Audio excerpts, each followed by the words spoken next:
All right, I'm not sure exactly when this YouTube stream will go live, um, but in the interim, I suppose I could tell a joke to lighten the darkness a little bit. Um, there were four engineers in a car driving along, and suddenly the car stopped working. Um, the mechanical engineer said, "That's strange. We didn't hear any loud clunking or crashing from the engine, so it's certainly not a thrown rod.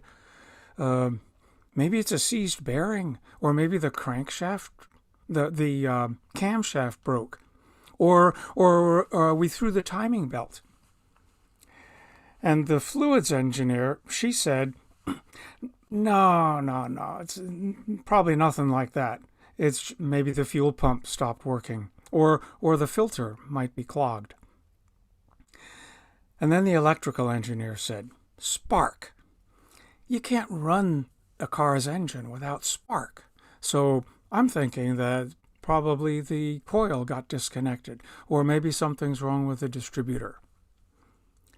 And then they all looked at the software engineer. And the software engineer, well, she said, uh, "I know. Let's all get out of the car, and then once we get back in again, it'll start working just fine." There you are. And I see we have some people in the audience already. Thank you so much for being there. I appreciate your attendance, and I might as well get started. So, welcome to David's December concert, Laugh the Darkness Away. And I'll start out with a song that I got from my friend Liam Callan, who got it from Joe Heaney. What brings you to me house now, me house now, me house now? What brings you to me house now, says the missus unto Dan. Well, I came to court your daughter, ma'am. I thought 'twould be no harm, ma'am. Ah, Danny, sure you're welcome here. Thank you, ma'am, says Dan. How came you to know me daughter, me daughter, me daughter? How came you to know me daughter, says the missus unto Dan. 'Twas at the well for water, ma'am, to lift the can I helped her, ma'am. Ah, Danny, you're the gentleman. Thank you, ma'am, says Dan. She's a lovely girl, your daughter, your daughter, your daughter. She's a lovely girl, your daughter, and I like her well, says Dan. Well, she's the girl that's fit for any man. She has the graw for you, dear Dan. Ah, Danny, you're the lucky one. Thank you, ma'am, says Dan.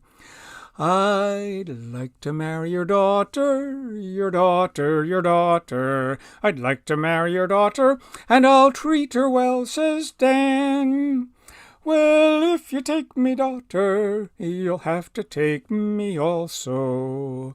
Ah, Danny, you're the lucky one. Thank you, ma'am, says Dan.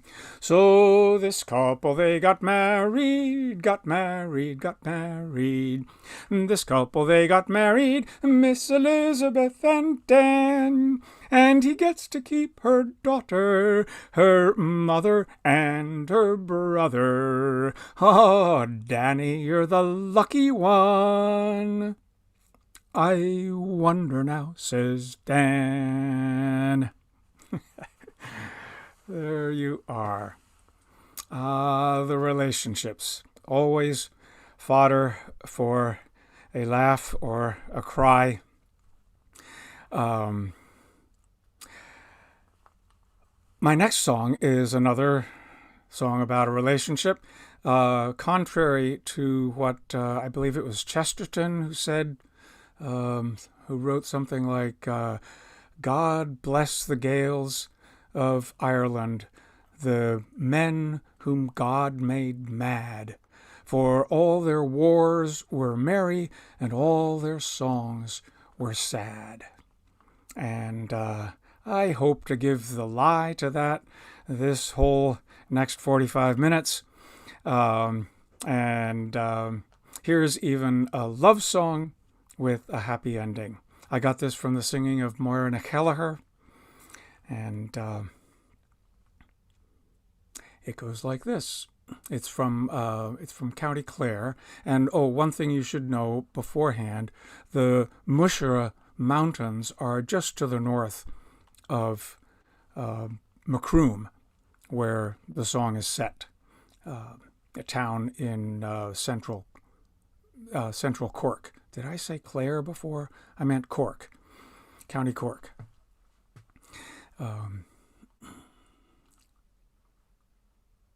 'Twas early in the month of June when first I met my own garsoon. Ah, the sweetest boy in all Macroom was Rory Og McCrory. He took me to the fairy dell, the same old story he did tell. I love the ground you walk on, Nell, says Rory Og McCrory. Rory here and Rory there, rollickin' Rory everywhere. As wild as a Mushera mountain hare was Rory Og McCrory. He took me to Kilorglin Fair, the Kerry boys were dancing there. Ah, but none of them you could compare to Rory Og McCrory. He danced the blackbird Kerry style, and you should see the colleen smile. But I kept watching all the while, for fear they'd steal me Rory. Rory here and Rory there, rollickin' Rory everywhere. As wild as a Mushera mountain hare was Rory Og McCrory. Then Father Dan, he made us one. He said, God bless my girl and son, and may all your troubles be little ones, my Rory Og McCrory. And now our love is all complete, they're dancing round and round our feet, Mike and Dan and Jer and Kate, and the Babby's name is Rory. Rory here and Rory there, rollickin' Rory everywhere. As wild as a Mushera mountain hare was Rory Og McCrory. Rory here and Rory there, rollickin' Rory everywhere. As wild as a Mushera mountain hare was Rory Og McCrory. There you are. Rory Og McCrory. I'd like to continue on with in the relationship vein. Here's one that's actually not Irish, although I've heard it in Ireland, and the Irish are experts at claiming things for their own. This is actually written by Buffy St. Marie, and with a couple of name changes, it sounds pretty Irish. Oh, Danny be fair and Danny be good, he wants me for to wed, and I would marry Danny, but me father up and said, I'm sorry to tell you, daughter, what your mother never knew, that Danny, he is a son of mine, and so he's kin to you. Ah, Johnny be fair and Johnny be good, he wants me for to wed, and I would marry Johnny, but me father up and said, I'm sorry to tell you, daughter, what your mother never knew, but Johnny too is a son of mine, and so he's kin to you. Ah, Paddy be fair and Paddy be good, he wants me for to wed, and I would marry Paddy, but me father up and said, I'm sorry to tell you, daughter, what your mother never knew, that Paddy he's also a son of mine, and so he's kin to you. Well, you never saw a girl so sad and sorry as I was. The boys in town are all me kin, me father is the cause. If it continues thus, I should die a single miss, and so I'll go to mother and complain to her of this. Ah, didn't I tell you, daughter, to forgive and to forget? Your father sowed his wild oats, but still you mustn't fret. Your father might have sired all the boys in town, but still he wasn't the one who fathered you, so marry who you will. There you are. Thank you very much. I'm glad you're listening in. Delighted to see so many people in the audience. And since actually all I have is a number here, would you put something in the chat if you can? You might need to exit your whole screen and scroll down. But if you put something in the chat to say who you are and where you're listening from, that would be wonderful. I always enjoy reading those. So as in that last song, sometimes the humor comes from the unexpected ending, the surprise at the end, the things that the bit that gives you cognitive dissonance and makes you laugh. Here's one that I got from the Boys of the Loch many, many years ago. When I was 21, I was in the prime of life. My mother often told me to go and take a wife. I knew nothing about the bother. At the same time I was thinking about the one thing or the other. Mush-a-whack-a-rowdy-dow now, rightful the daddy. Mush-a-whack-a-rowdy-dow now, rightful the dee-do. Well, I went to a wee lass that I for some time knew, to tell her what me mother was advising me to do. What's your errand? Cried the mother. What's your errand? Cried the sister. And to cut the story short, says I, well, it's one thing or the other. Mush-a-whack-a-rowdy-dow now, rightful the daddy. Mush-a-whack-a-rowdy-dow now, rightful the dee-do. Well, we got married and we lead a happy life. I'm her loving husband and she's me loving wife. We live in peace and right content together at our daily occupation of the one thing or the other. Mush-a-whack-a-rowdy-dow now, rightful the daddy. Mush-a-whack-a-rowdy-dow now, rightful the dee-do. Well, a year it passed away, and we never had a care. Now the neighbors say that we're going to have an heir. It's a son, cried the mother. It's a daughter, cried the sister. And to cut the story short, says I, well, it's one thing or the other. Mush-a-whack-a-rowdy-dow now, rightful the daddy. Mush-a-whack-a-rowdy-dow now, rightful the dee-do. Well, it was on a Monday morning when I first heard the news. On a Monday morning when I first heard the twins. On a Monday morning my grief I couldn't smother as I listened to the squalling of the one thing and the other. Mush-a-whack-a-rowdy-dow now, rightful the daddy. Mush-a-whack-a-rowdy-dow now, rightful the dee-do. Whack-a-rowdy-dow now, rightful the daddy. Mush-a-whack-a-rowdy-dow now, rightful the dee-do. There you are. The one thing or the other, or the one thing and the other. um, I'll leave that relationship track for a minute, although there is an interesting relationship involved in this song as well. But it's a more seasonal song. This was composed by a friend of mine in Ireland, Alf Duggan, and his friend David Carruthers, probably about 45 years ago. Anyway, it's a lighthearted look at the Christmas story. Involves a bit of irony and also some interesting revelations.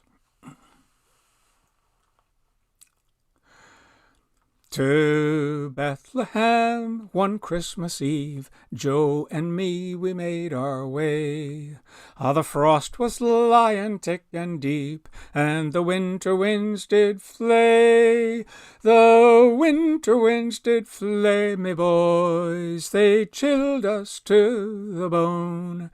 And we were there for the census sake, 100 miles from home. Now Joe, he knocked on the first inn door to see if there was room. There's nothing I can do for yez until the 1st of June. There's nothing I can do for yez if you're too dignified. But if in a stable you will lie, you can step around the side.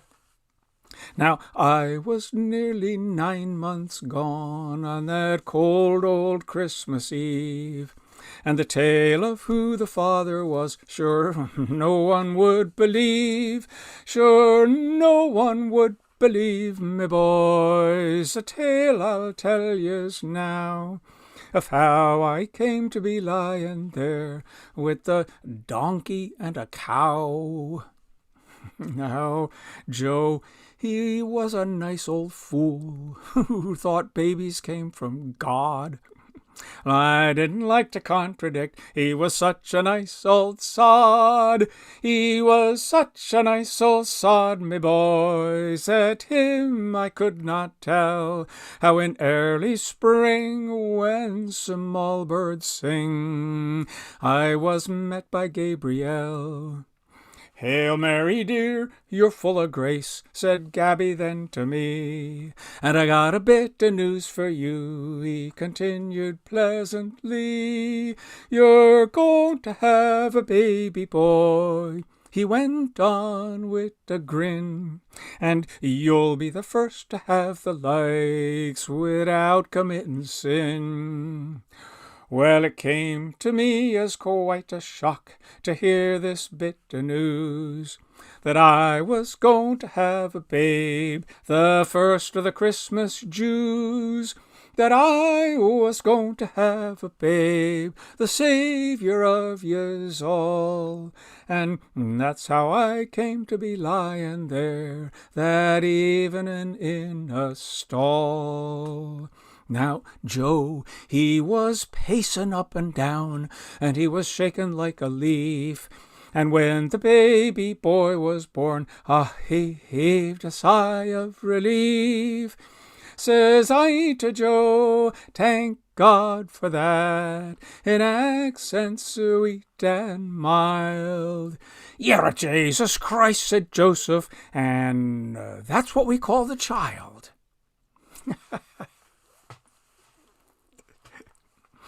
Thank you. And thanks to Alf Duggan and David Carruthers. Interesting take on it. Right. Now, one of the streams of music that enters the Irish folk tradition is music hall songs. And here's one that I believe started out in probably the New York Music Hall back in the late 19th century. I got it from an unknown singer in a pub session in Balavorny back in 1983. Some fidgety folks we have all of us met, who are famous for being out too soon for the 2 o'clock dinner or 4 o'clock tea. They are serving it up about noon. Such a whimsical notion has ne'er been my own, but oh, the reverse is my fate, for it always occurs that wherever I go, I am exactly 10 minutes too late. Punctuality is all very proper, I know, but all hurry and worry I hate, for it always occurs that wherever I go, I am exactly 10 minutes too late. When I climb on a hansom or jump on a bus to be nicely on time for a train, I'm all in a fever, I'm quite in a fuss, though I know that my efforts are vain. When I find myself safe in the station at last, and believe it's 5 minutes to 8, I observe by the clock that it's 5 minutes past, and that I am 10 minutes too late. There was once in my life I fell deeply in love, and I courted in verse and in prose. I obtained a big lock of her hair and a glove, so I made up my mind to propose. But a cab rolled away as I knocked at her door. The answer determined my fate. Sure, my rival came there just 10 minutes before, so that I was 10 minutes too late. Punctuality is all very proper, I know, but all hurry and worry I hate, for it always occurs that wherever I go, I am exactly 10 minutes too late. Now I could sing for a month if I told it in song, the misfortunes I've had to endure, and this habit that's haunted me all my life long. It will haunt me to death, I am sure. When my fitful career is approaching its end, and I lie in a critical state, sure, no matter what physics the doctor may send, he will send them 10 minutes too late. There you are. Good old Irish time. Or Indigenous Peoples time. Or CPT, or anything other than Swiss or English time. Now, this next guy, he was a little too late realizing an important fact of physics.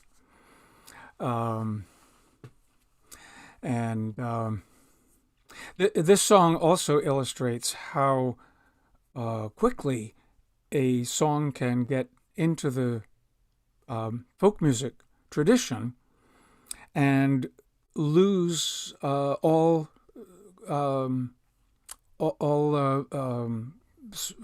its connections to its origin. I first heard this song in 1982. Seamus MacMahuna, a well-known folk singer and collector of songs, performed it on the stage at the Willie Clancy Week, and he said, if I'm remembering correctly, that this was an old music hall song.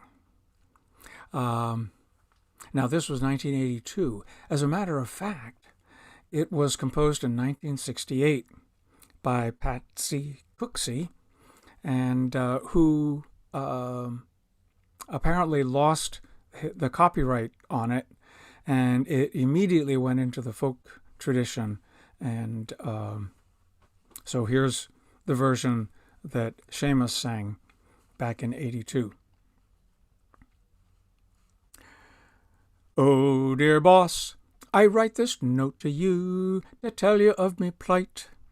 for at the time of writin' I am not a pretty sight.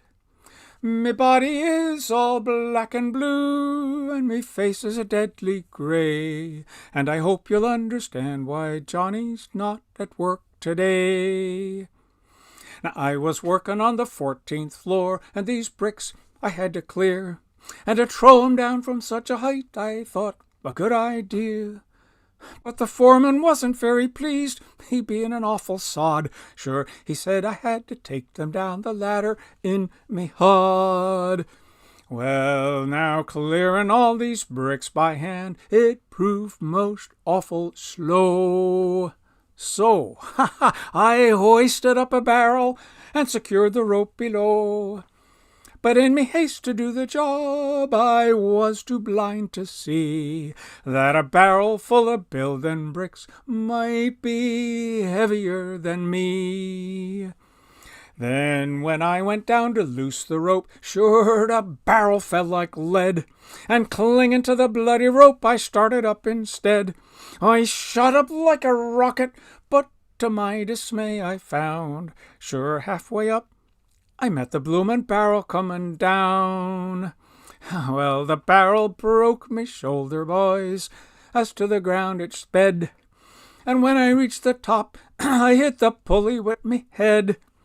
I still clung on, though numbed and shocked by this almighty blow, whilst the barrel spilt out half the bricks 14 floors below. Well, then, when the bricks were fallen from the barrel to the floor, I then outweighed the barrel, you see, so I started down once more, clinging tightly to the bloody rope. I headed for the ground, and I landed on the building bricks that were all scattered round.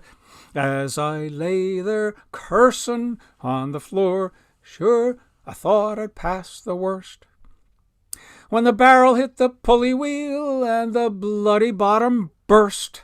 A shower of bricks came down on me. I didn't have a hope, and as I was losing consciousness, I let go the bloody rope. Well, the barrel, it came swinging free and started down once more. It landed right across me as I lay there on the floor. It broke 3 ribs and my left arm, and I can only say that I hope you'll understand why Johnny's not at work today. There you are. All right. Please do leave a comment in the chat, even if just to say hello and that you are there in the audience. I'd love to hear from you. Thanks very much for being here. Let's see.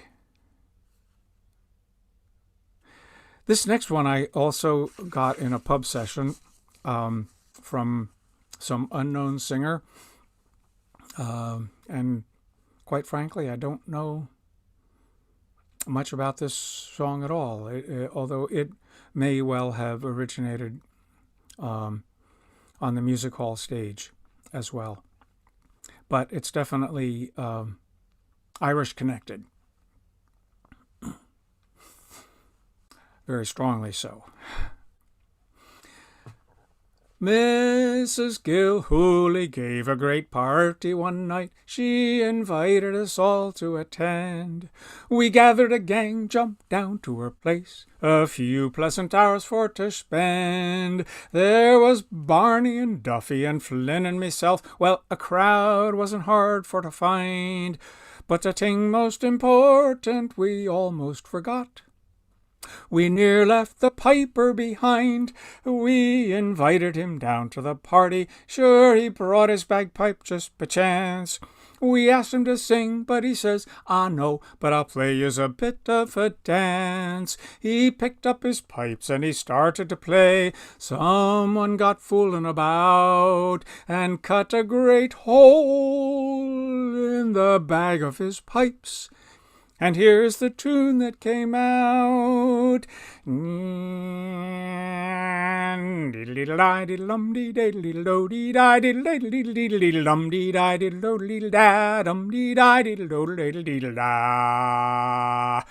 Well, when the piper found out that his maggot was cut, sure he gave a great lep on the floor.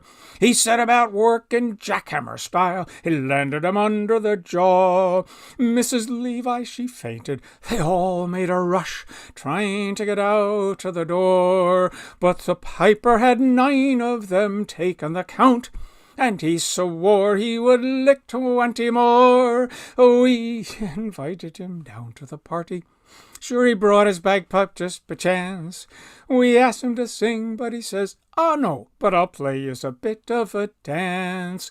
He picked up his pipes and he started to play. Someone got fooling about and cut a great hole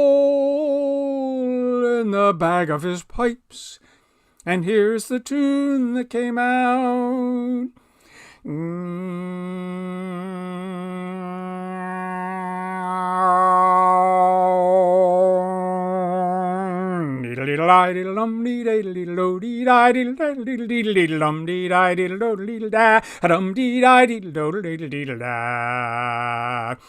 Well, if ever you go to a party, you'd better keep this in your mind. Don't get vexed with the piper, for you'll find him a gentleman kind. But if trouble should start, keep out his way, for he carries an awful patogue. You won't hear it coming, but whoo, when it lands, sure you'll know it's an Irish katogue. We invited him down to the party. Sure, he brought his bagpipe just by chance. We asked him to sing, but he says, "Ah, no, but I'll play you a bit of a dance." He picked up his pipes and he started to play. Someone got fooling about and cut a great hole in the bag of his pipes. And here's the tune that came out.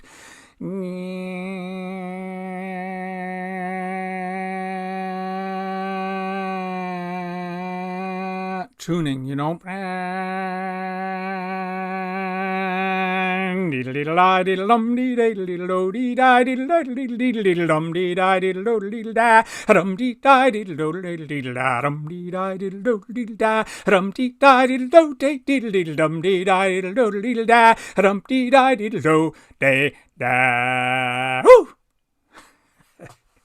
The piper. Thank you.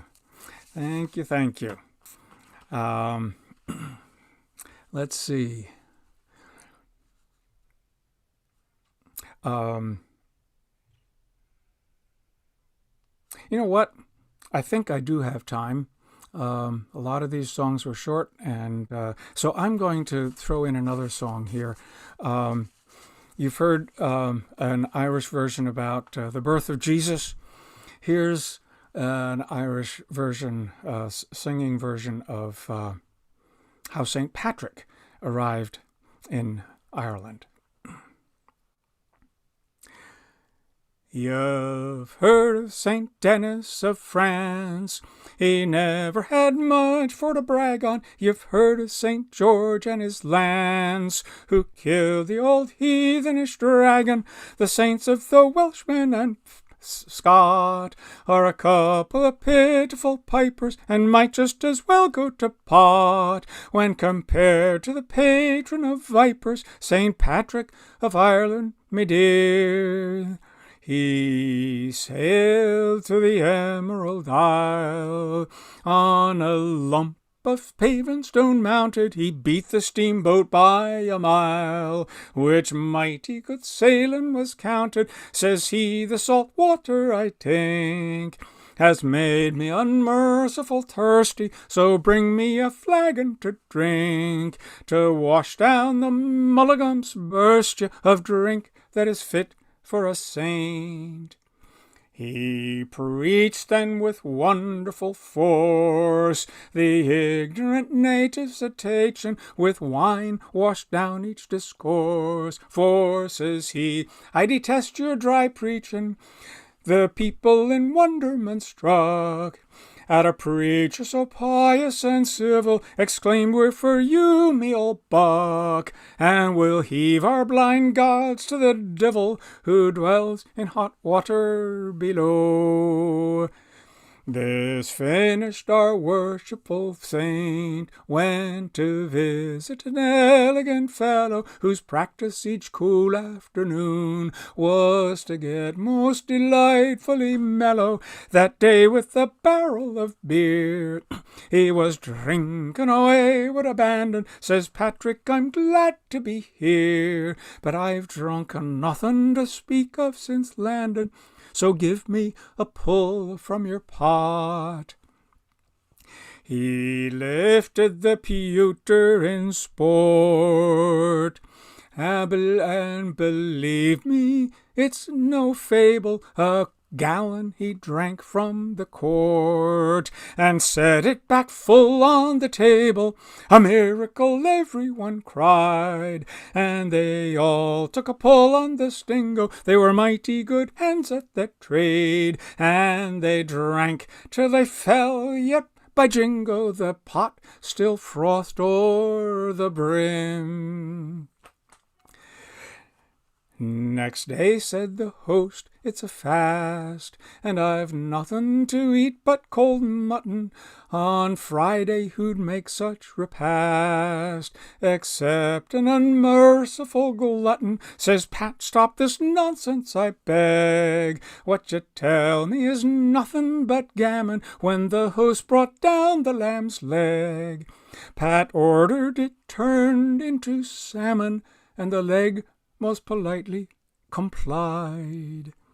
You've heard, I suppose, long ago, how the snakes, in a manner most antic, he drove to the county Mayo, and ordered them all into the Atlantic, hence never use water to drink.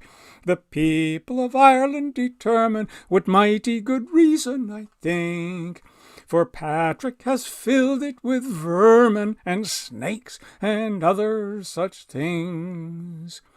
He was as fine a man as you'd meet, from Fairhead to Kilcrumper, though under the sod he is laid. Let's all drink his health in a bumper. I wish he were here that my glass he might by art magic replenish, but since he is not, why, alas, my old song must come to its finish, because all the drink it is gone. St. Patrick's arrival. All right, so here's a song about another celebration, the celebration of the election of a senator. And I just found out the other night that this is based on a true story about a man who was elected to the Senate from Texas back in the late 19th century. He gave a great feast to all his backers, and it was noted in the papers in New York, and a music hall composer took up the challenge. Here's the result.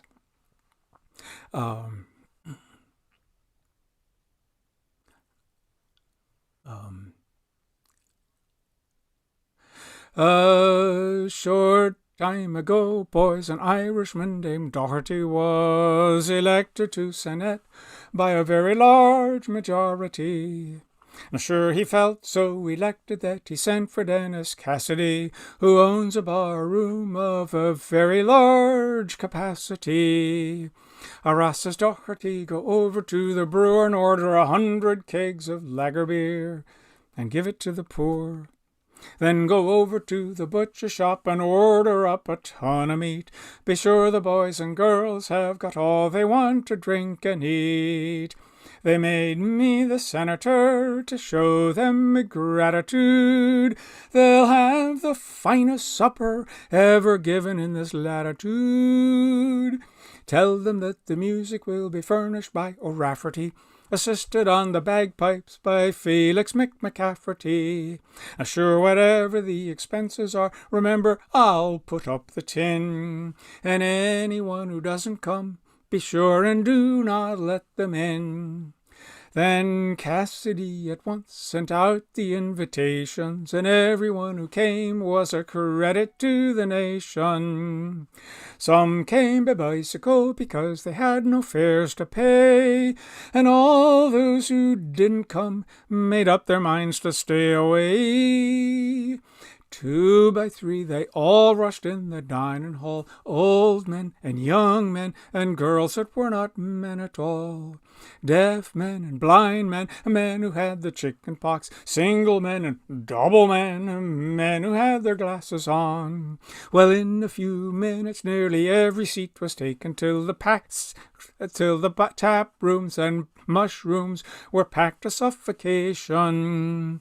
When everyone was seated and we started to lay out the feast, Cassidy says, "Rise up and give us each a cake of yeast." He then said as manager he would try to fill the chair.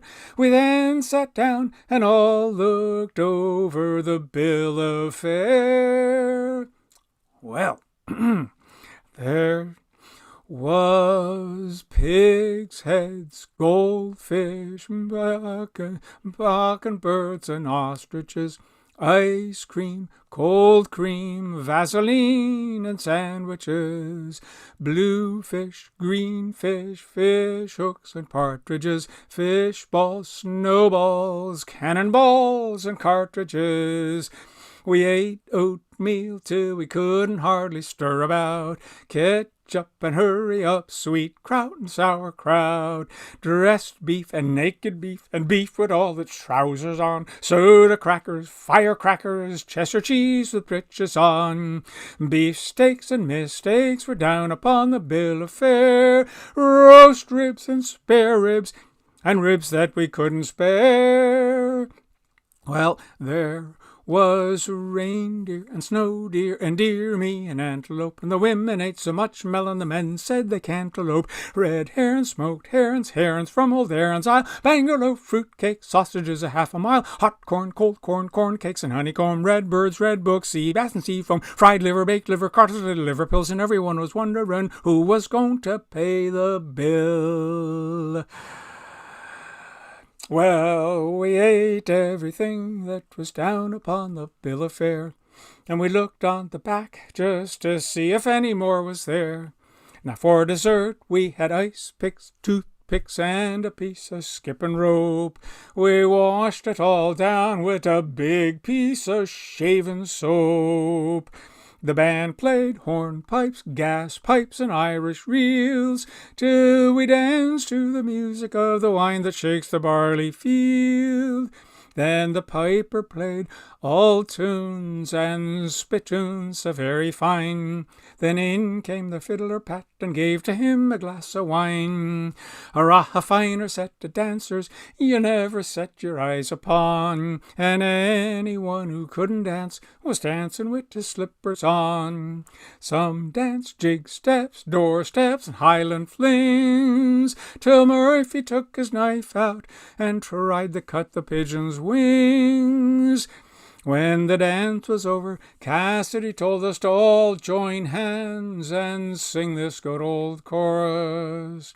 Should old acquaintance be forgot, whoever yous might be, but think of the good old times we had at the Irish Jubilee. Yoo! The Irish Jubilee. Thank you. All right. Well, we've come to the end here. Please don't forget to check into my website, davidingersonmusic.com. I've got some blog entries about my field research in Ireland, and access to my CD. And of course, you can always download my CD from Bandcamp under my name, or email me at info@davidingersonmusic.com if you would like a hard copy of the CD. It's got 15 wonderful traditional Irish songs on it. And don't forget to leave a note in the chat. And for my last song, it's a very relevant one. It's some lines have gotten a little out of date in the past 8 months since it was written. It was composed by Dermot Ryan and is to the tune of Lanigan's Ball. And I've added one half of a verse about Trump, and here it is. Excuse me just a second.